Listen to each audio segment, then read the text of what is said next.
Hey guys, Michael J. Crawford here. Today I want to talk for just a few minutes about flat Earth. That's right, the growing movement of people who genuinely believe that the Earth in 2021 is flat. Now, let me say this. Despite the tone in my voice just now, if you are a flat earther, I want to say this to you with all sincerity. I do not think you're stupid, and I do not think you're crazy. I do think that you are wrong, and I do think that you may have been misled.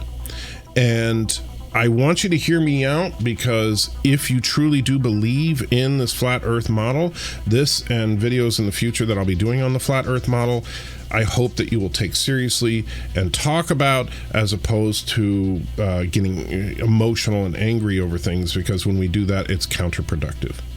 But let me tell you why I think this is important. In my previous videos, because I know some of you are probably thinking, geez, Michael, you just did a video about what a waste of time a debate over creation versus evolution is, and now you want to get into a debate over flat Earth? Well, yes, because there's a couple of very interesting differences between the two topics. Creation versus evolution is interesting, but ultimately counterproductive for Christians to engage with atheists over. Why? Because there is no common ground. I outlined that in my previous video. There's zero common ground between a Christian and an atheist on creation versus evolution, because the fundamental facts that a creationist must go on in order to build a case is the authority of the Bible and the existence of God. Without those two things, there is no creationist argument, at least not within Christianity. You can make a creationist argument within another faith, but that would depend on their scriptures or texts. So you can't really do that and have a discussion with an atheist who will simply patently out of hand reject any and all arguments that you make, because they reject the authority of the Bible and the existence of God.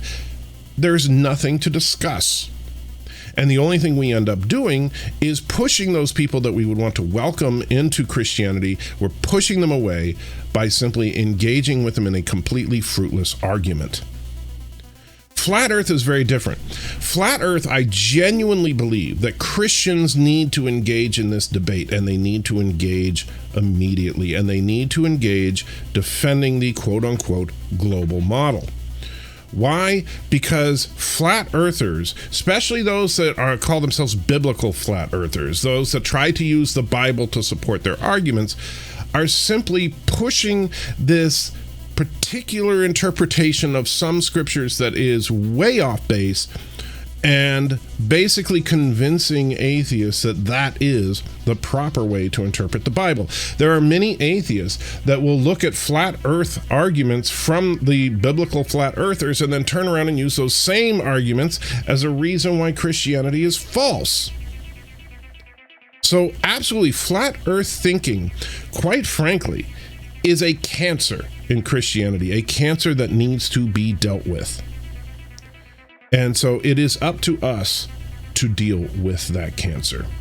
And so I do believe that the best way to break down such a vast set of ideas as flat Earth is ultimately, is to break it down into basic parts and to focus in on one thing at a time.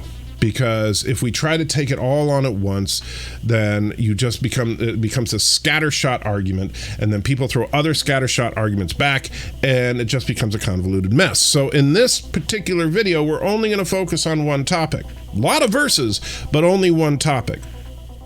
And so today, we're going to talk specifically about the ends of the earth, because this is a big one to flat earthers. We hear it all the time that you can't have ends of the earth in a global model.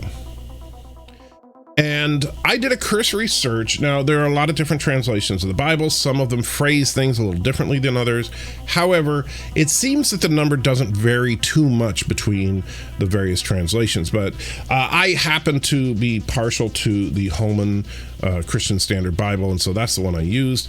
And I came up with no less than 46 specific verses that mention the ends of the earth. Now, I'm not going to read all 46 verses in this video.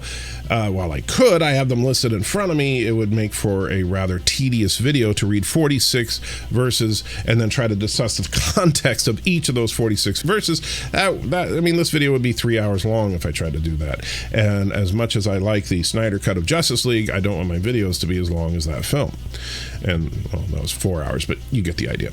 Anyway, so the earliest ones that I found were in Deuteronomy, and we see a lot of these verses reflecting upon people, specifically foreign nations. So, for example, in the first reference to the ends of the earth is Deuteronomy 13:7. Any of the gods of the peoples around you, near you or far from you, from one end of the earth to the other, right? So it's talking about different nations being far away. Deuteronomy 28:49. The Lord will bring a nation from far away from the ends of the earth. And we hear this kind of theme a lot. And by the way, I'm going to list all the verses on the side here while we're talking. So you can go back and reference them if you want to. If you want to look up the context of an individual verse, you absolutely can. And I encourage you to do so.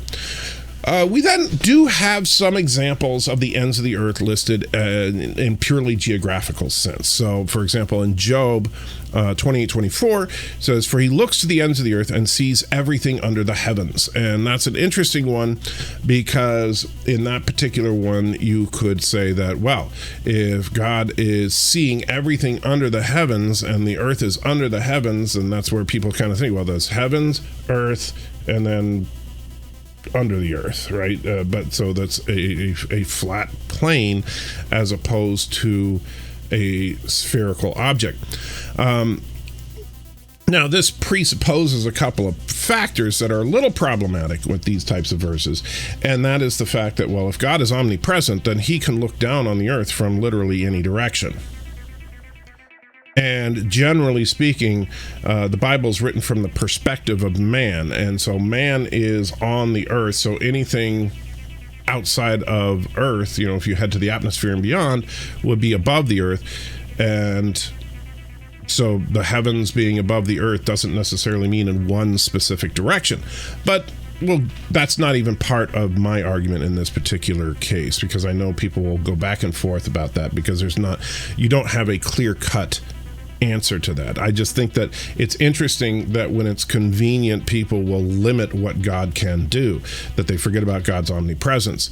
And that's kind of an important factor in the nature of God.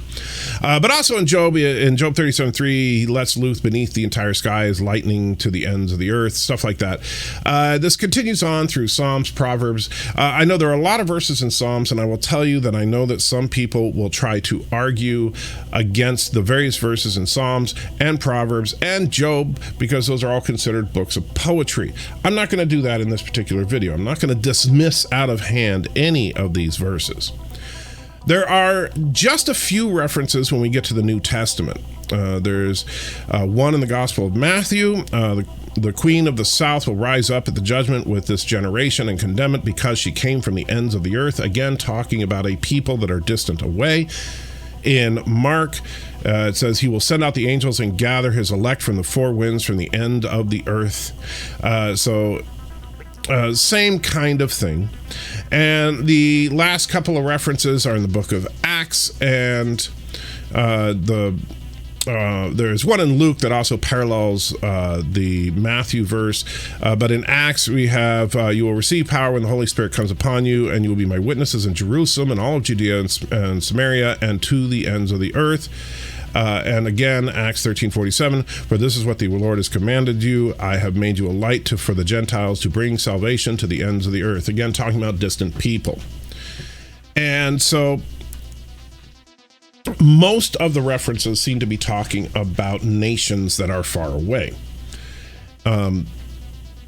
And as far as, and I know I've heard people make this argument, and it sounds silly, but honestly, if the ends of the earth, if literally the ends of the earth, as the flat earthers suggest, is this ice wall that is what we currently think of as Antarctica. The Antarctica is actually a ring around the exterior of the flat earth, and there's this ice wall that's the edge.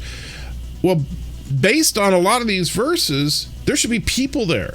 Where are all the nations in Antarctica? If that's what this is talking about, if all these nations at the ends of the earth, if all these peoples come from the ends of the earth, where are they?